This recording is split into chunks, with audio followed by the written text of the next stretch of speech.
We'll get started with the story that made headlines all over, all the sports networks overnight, and then some.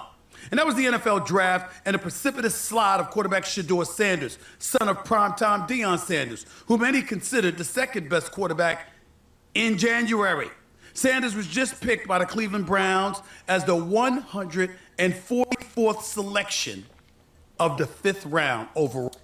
Boy, that disrespect, boy, the NFL showed they ass. Ooh, they showed they ass this draft. That was cold, man. That was cold. Raw. Shedeur wasn't drafted in round 1 on Thursday. He wasn't drafted on Friday during rounds 2 and 3, and teams passed on him again earlier this afternoon in round 4. So here's a look at all the quarterbacks that have been taken so far. Cam Ward went number 1 overall at Tennessee. Then the Giants picked Jackson Dart with the 25th. I'm not mad at Cam Ward. I always thought Cam Ward was a better quarterback, but I thought Shedeur was right behind him. Overall pick, a pick they moved up to get, by the way. They moved up to get that pick. Round 2 began last night, and the first quarterback taken was Tyler Shuck, who went to the New Orleans Saints with the 40th overall pick. Then in round 3 to Seattle, the Seahawks took Jalen Milroe from Alabama with the 92nd overall pick. And then 2 picks later, the Cleveland Browns selected Dylan Gabriel with the 94th overall pick in the 3rd round, and there were no more quarterbacks taken on Friday. So those are the 5 quarterbacks that went ahead of Shedeur Sanders. And before I give you my feelings on this, I want to show you the 5 quarterbacks the Browns now have on their roster. The quarterback room now includes Joe Flacco. They got 5 quarterbacks. 5. For exactly what? What are you doing with 5 quarterbacks? Why pick up Gabriel? You're gonna get Shedeur. Why get Shedeur? You got Gabriel. I mean, I understand why you would pick Shedeur over Gabriel, but why you got 5 quarterbacks? Showing they showed their ass this draft. Kenny Pickett, the aforementioned Dylan Gabriel, Deshaun Watson, who is injured with his Achilles tear, and of course now Shedeur Sanders. Ladies and gentlemen, you know it's bad when the President of the United States, Donald Trump, is pushing out tweets. Hey, Stephanie, I'm with you when you're right, Stephanie. You know what I'm saying? I thought you was going to come on here and start cooning just like Shannon Sharp or somebody like that. But Steven, there we go. Thank you. I thought you was going to let me down again. How corrupt it is. I mean, think about that. President Donald Trump is pulling out tweets about how corrupt that's crazy it is and how these owners look absolutely stupid or ill-advised. And I don't know about y'all, but I want y'all to listen before I get into it to my man Mel Kiper Jr. of ESPN, who is going off about Shedeur Sanders being snubbed because he had Sanders as arguably the best quarterback in this draft. Listen to what this man had to say. So what are we talking about? What are we talking about? The NFL has been clueless for 50 years when it comes to evaluating quarterback. Clueless. No idea what they're doing in terms of evaluating quarterback. That's proof. There's proof of that. How many times? They say we know exactly what we're talking about with quarterback. They don't. All right, so listen up. State Farm was trying to charge me $197 trying to get out. No, thank you. I got to. You heard what he had to say. Let me tell you something right now. This is some bullshit. And I'm going to tell you why. I'm going to say that while in the same breath conceding and acknowledging that Shedeur Sanders is not blameless here. Primetime Deion Sanders is not blameless here. I'm going to say what I have to say, knowing that both of them have their hands at least a little bit dirty in all of this. But if you're the National Football League, okay, clearly it's not about talent anymore. It's about something else. And I'm going to tell you, I spent a large amount of the last 24 hours thinking about nothing more than I was thinking about collusion. Because how in the hell does 32 teams in the National Football League pass on a quarterback that was universally recognized one of the top 3 quarterbacks in the country entering this draft, and 32 teams passed on him, not once, not twice, not 3 times, but 4 different times they passed on him. How the hell does that happen? 4 rounds. It doesn't happen to a quarterback. We've never seen anything like this before. We've seen guys drop because of injuries. We've seen guys drop because of off-field issues, but we've never seen a quarterback projected to be a top 20 pick, universally recognized one of the top 3 quarterbacks in the draft, projected to be a first rounder in all. So basically what this is, before I let him continue, is message has been sent. Y'all know never drink something in South Central, something. Y'all know what movie I'm talking about. When the mailman pop up, people like, message. Message. That's basically what the NFL did to Deion Sanders and Shedeur. Message has been sent. That was a clear shot at Shedeur and a more clear shot at Deion. This is what this all is about. That's it. This has nothing to do with how Shedeur plays. This right here is exactly, you know what, I'm gonna let Stephen A go ahead and continue before I give my take, because we're on the same thing. Likelihood a safe bet of a late first rounder and drop literally to the 5th round. We haven't seen anything like that. And when you're talking about the owners, I'm going to keep in mind, and I tweeted about this, seems very Kaepernick-like, as in Colin Kaepernick. Ooh. Now, I've said on many occasions the man brought it on himself. Ooh. Because once he was exiled from the... Hey, Stephen A., that's kind of cold now. He done brought up Colin Kaepernick. That's a name that I didn't think no sports commentator was going to bring up, because the correlation between these two athletes is very, how would I say, the subject matter is very sensitive, because it shows the difference between coons and people who know what's right. And basically what happened with Colin Kaepernick was he's standing up for something that he felt was wrong, which is racism around the country and how people need to contribute to it more. And then the league was like, Negro, don't you ever think for a second you bigger than the program. I don't give a damn if there's racism going on. Play fucking football. And this is kind of sort of the same thing that's going on now. The same message that's being given to Deion and Shedeur is, Negro, don't you ever think you bigger than the program in this system. Watch what we do to you. We'll drop you from the draft. Colin Kaepernick, we'll drop you from the league. Don't you Negroes ever forget who pay y'all. The sport, because of taking a knee during the national anthem and you just irritating all the quote unquote patriots out there as American citizens. I said, you know something? He didn't violate any bylaws. He didn't violate any laws. He didn't interfere with what transpired once kickoff time arrived. People are tripping. But still in all, he had an opportunity to get back in the NFL. All he had to do was show up to that workout that the league had organized at the Atlanta Falcons practice facility, but he didn't show up to that.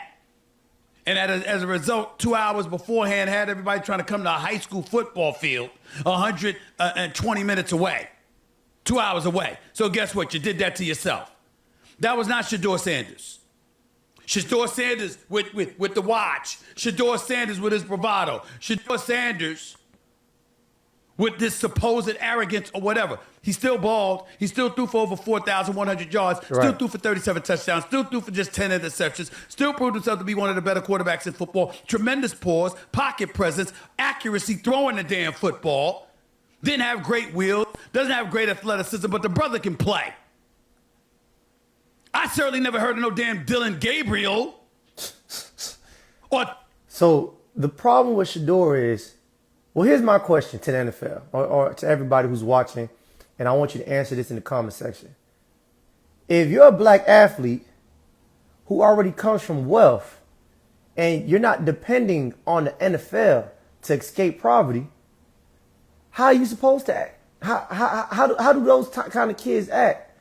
Because I think this is the first time that the NFL seen a kid of Shedeur caliber and I guess financial situation where he's wealthy. His daddy already has a bankroll. So this is not no random kid from the project like how most of us are. We're not coming from the projects desperate and willing to play the longevity game with you. We're looking at you and saying, I can play. And I got money. So I'm treating the sport as it should be treated as, which is just a game. See, this is the problem. When I was playing football back in college, when I was playing the little leagues, back when I was just any point in I was playing football, the motto was, it's just a game. It's just a game. There's more to life. But none of us who were actually thinking about making this our career ever took it as just a game. And I think the NFL profits off of that mindset of it's not just a game. This is all I got. Because when you come from that mind frame, that kind of thinking, you're not willing to jeopardize this. You're not willing to step on nobody's feet. You're going to fall in line with everything because you take it as more just a game. Of course, it's more than just a game because you do it every day for like 8 hours out the day, 6 hours out the day. You have practice, 2 a days, workouts. This is what you do over the summertime. So what happens when you have a player who actually takes it as just a game, which is, I'm just having fun, as games should be. Games should be fun. Shedeur Sanders treats football as it should be treated, which is just a game.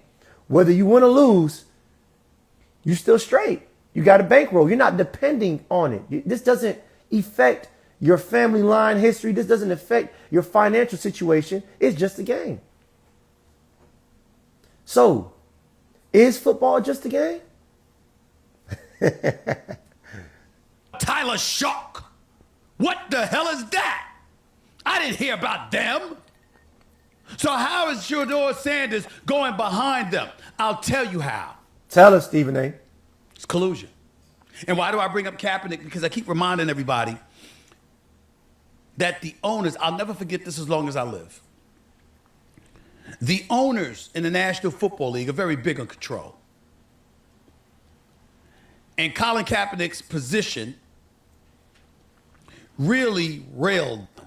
It really riled them, irritated them, because even though they received a check for over $246 million a piece because of their TV rights deal, they were mad it wasn't 250 to 255. They blamed Colin Kaepernick. They said he compromised their bottom line. That's what they said.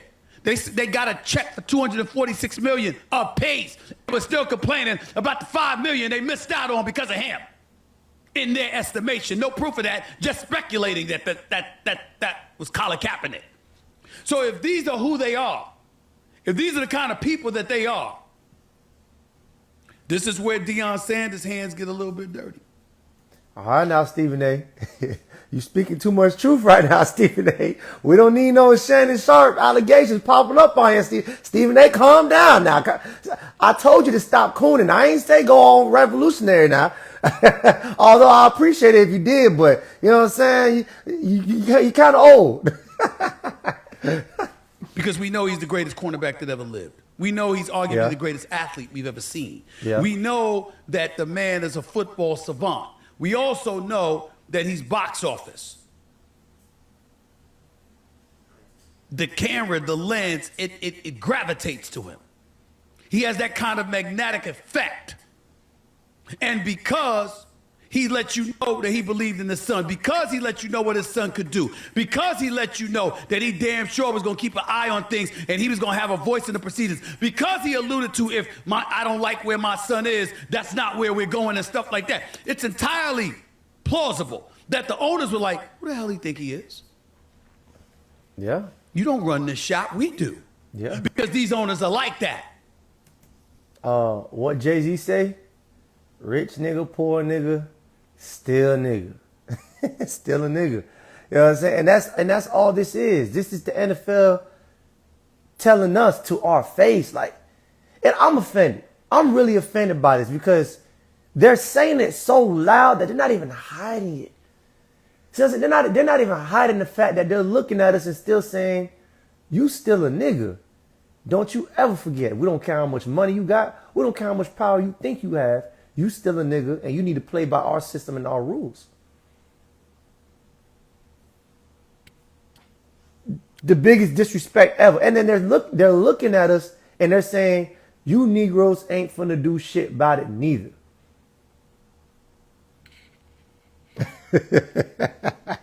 Woo! Hey, boy, I'm ready to boycott. Hey, I don't know about y'all, but I'm ready to boycott.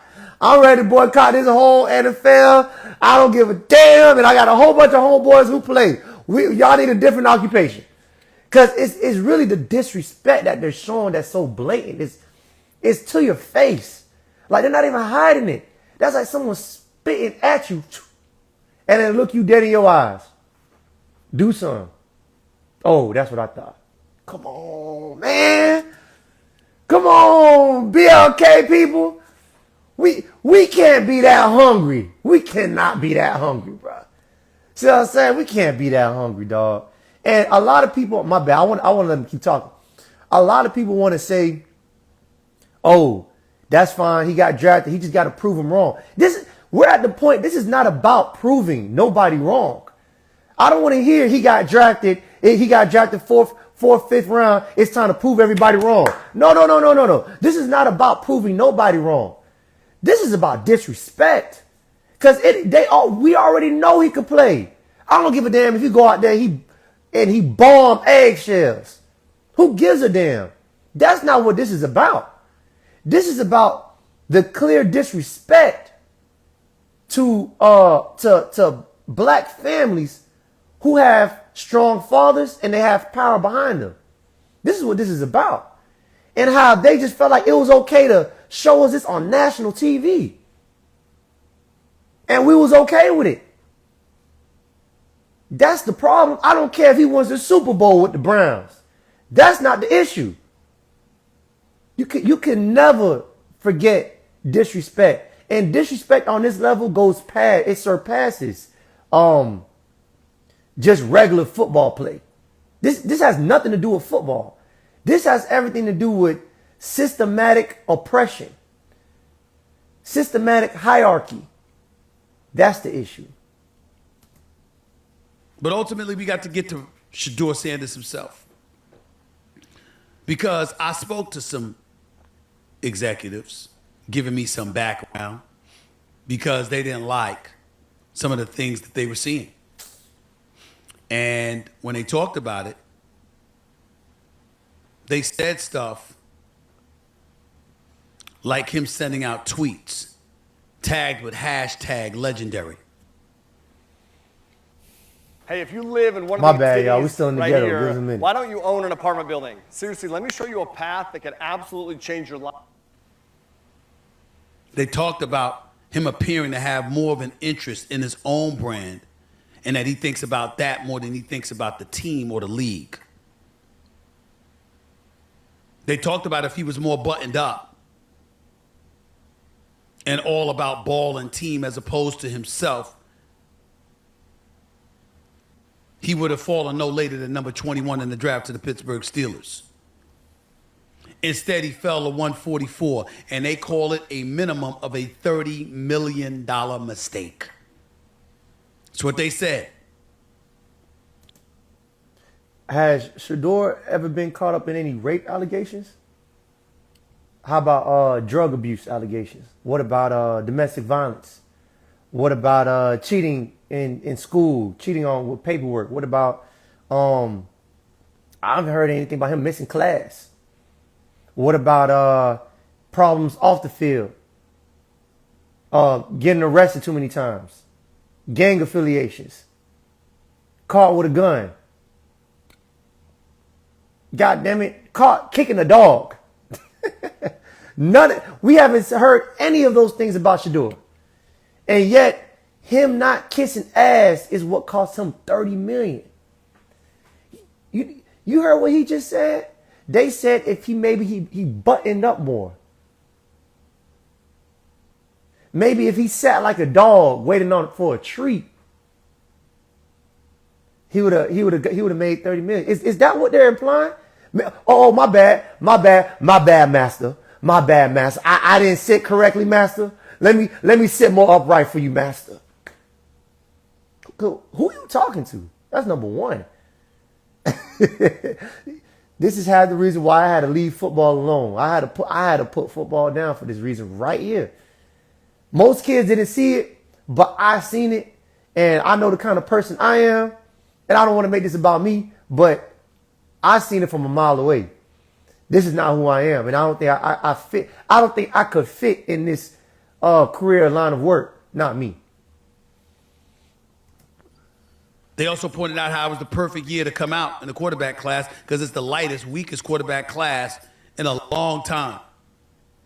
So a late 1 pick could easily turn into a top 10 because of position and need. But that didn't happen with him because of his bravado, his brand, his swagger, etc. Now you have people talking about how he possibly should just sue the NCAA to get his eligibility back. Possibly pay Ryan Day or somebody so he could throw the ball to Smith for 1 year and then re-enter the NFL draft, rather. I don't know what the possibilities or likelihood of that happening, but basically between primetime Deion Sanders' natural bravado, coupled with that of his son, they say that the whole interview process wasn't that impressive. When he showed up at the NFL scouting combine and refused to work out, that hurt him. The interview process while he was there hurt him, etc., etc. You know what, y'all? I get it.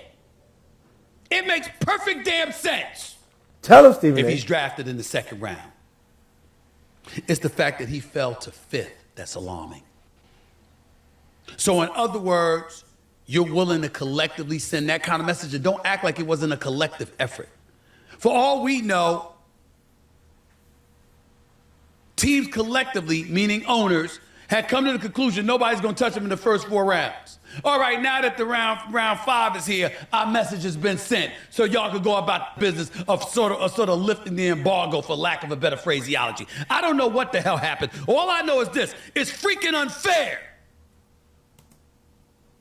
Anyways, y'all, that's it for today. Don't forget, if you want to support the channel, go ahead and like and subscribe and hit that description box down below. I got links for y'all. Y'all tap into that.